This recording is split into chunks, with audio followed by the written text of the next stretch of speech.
নমস্কার বন্ধুরা, চম্পাস কিচেনে সবাইকে স্বাগত জানাই। আজকে তোমাদের সাথে শেয়ার করব সম্পূর্ণ নিরামিষ সর্ষে পোস্ত দিয়ে সজনে ডাঁটা।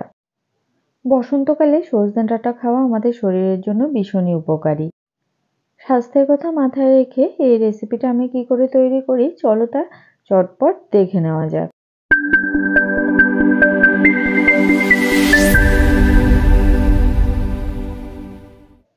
তো আমাদের গাছে বেশ কচি কচি সজনে ডাঁটা হয়েছে। এর থেকে কিছুটা সজনে ডাঁটা পেরে আমি এরকম লম্বা লম্বা করে কেটে নিয়েছি। ডাঁটাগুলো যেহেতু ভীষণই কচি তাই আঁশ ফেলার প্রয়োজন পড়েনি, এমনিতেই কেটে ধুয়ে নিয়েছি। মিক্সিং জারে এবারে 3 টিস্পুন করে পোস্ত আর হলুদ সর্ষে নিয়ে নিচ্ছি। এগুলোকে প্রথমে ড্রাই পাউডার করে নেব। সর্ষে পাউডার করে নিয়েছি। এইভাবে সর্ষে গুঁড়ো করে নিলে দেখবে দানা দানা আর থাকে না। এবারে এর মধ্যে দিচ্ছি 1/2 টিস্পুন নুন আর 5-6টা কাঁচা লঙ্কা। সামান্য জল দিয়ে আবারও একবার ব্লেন্ড করে নেব। সর্ষে পোস্ত বাটা হয়ে গেছে। নুন আর কাঁচা লঙ্কা দিয়ে সর্ষে বাটলে তেতো ভাবটা কিন্তু আর থাকে না। অপরদিকে আমি আগে থেকেই কড়াই গরমে বসিয়ে দিয়েছি। এর মধ্যে দিচ্ছি 3 টেবিল স্পুন মাস্টার্ড অয়েল। এই রান্নাটা অবশ্যই করে সর্ষের তেলেই করবে, সর্ষের তেলে করলেই খেতে বেশি ভালো হবে। 2টো শুকনো লঙ্কা আর একটা তেজপাতা ভেজে নিচ্ছি। এবারে এর মধ্যে দিচ্ছি 1/2 টিস্পুন কালো জিরে আর 4-5টা চেরা কাঁচা লঙ্কা। 4-5 সেকেন্ড ফোড়নে মশলাগুলোকে ভাজার পরে এর মধ্যে দিচ্ছি সরু সরু এবং লম্বা লম্বা করে কেটে রাখা একটা আলু। একটুখানি তেলের মধ্যে নাড়াচাড়া করে আলুগুলোকেও ভেজে নেব। দিচ্ছি 1 টিস্পুন নুন আর 1 টিস্পুন হলুদ গুঁড়ো। নুন আর হলুদ গুঁড়োকে ভালো করে মিশিয়ে আলুগুলোকে 1 থেকে 2 মিনিটের মতো ভাজতে হবে। আলু বেশ সুন্দর ভাজা ভাজা হয়ে গেছে।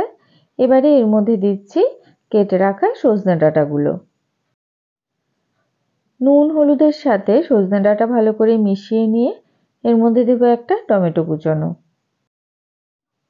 আমাদের চ্যানেল চম্পাস কিচেনের রেসিপিগুলো যদি তোমাদের ভালো লাগে তাহলে অবশ্যই চ্যানেলটাকে সাবস্ক্রাইব করে নেবে এবং পাশে থাকা বেল আইকনটাকে প্রেস করে দেবে। এতে করে যখনই আমি নতুন ভিডিও আপলোড করব সাথে সাথে এর নোটিফিকেশন তোমাদের কাছে পৌঁছে যাবে। কথা বলতে বলতে এদিকে 10 মিনিট আলু আর সজনে ডাঁটাগুলোকে ঢেকে সেদ্ধ করে নিয়েছি। তবে এখনো কিন্তু পুরোপুরি সেদ্ধ হয়নি। আরও 5-7 মিনিটের মতো এটাকে লো ফ্লেমে ঢেকে সেদ্ধ করে নেব। আরও 5 মিনিট ঢেকে সেদ্ধ করার পরে আলু আর সজনে ডাঁটা বেশ সুন্দর ভাজা ভাজা হয়ে গেছে। আর দেখো টমেটোগুলোও কিন্তু গলে গেছে। এই সময় এর মধ্যে দিয়ে দিচ্ছি আগে থেকে বেটে রাখা সর্ষে পোস্ত বাটা। মিক্সিং জারটা ধুয়ে 1 কাপের মতো জল দেব। এই রান্নাতে কিন্তু খুব বেশি ঝোল হবে না, ঝোলটা একদম সজনে ডাঁটার গা মাখো মাখো হবে, সে বুঝে জলের পরিমাণটা ব্যবহার করবে। পোস্ত বাটা দেওয়ার পরে এটাকে আর ঢাকবো না, জাস্ট এভাবে একটুখানি সবকিছুর সাথে মিশিয়ে গ্যাসের আঁচটা লোতে করে আরও মোটামুটি 5-7 মিনিটের মতো এটাকে রান্না হতে দেব। যেহেতু নিরামিষ রান্না তাই 1 টিস্পুনের মতো চিনি দিচ্ছি। এটা টমেটোর টক ভাবটাকেও ব্যালেন্স করবে। তবে কেউ যদি চিনি খেতে অপছন্দ করো সেক্ষেত্রে না দিলেও চলবে। দেখো আলু আর সজনে ডাঁটা খুব সুন্দর সেদ্ধ হয়ে গেছে, তবে ঝোলটাকে আরেকটু শুকাতে হবে। সবার লাস্টে উপর থেকে 1 টেবিল স্পুন কাঁচা সর্ষের তেল ছড়িয়ে দিচ্ছি। এটা এই রান্নার স্বাদের মাত্রাটাকে দ্বিগুণ করে দেবে।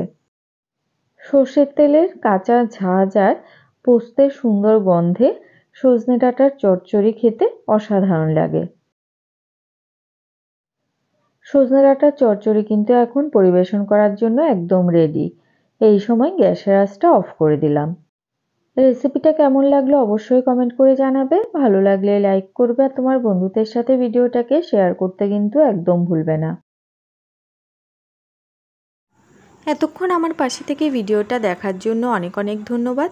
ভালো থাকবে, সুস্থ থাকবে। পরের ভিডিওতে আবার দেখা হবে। বাই।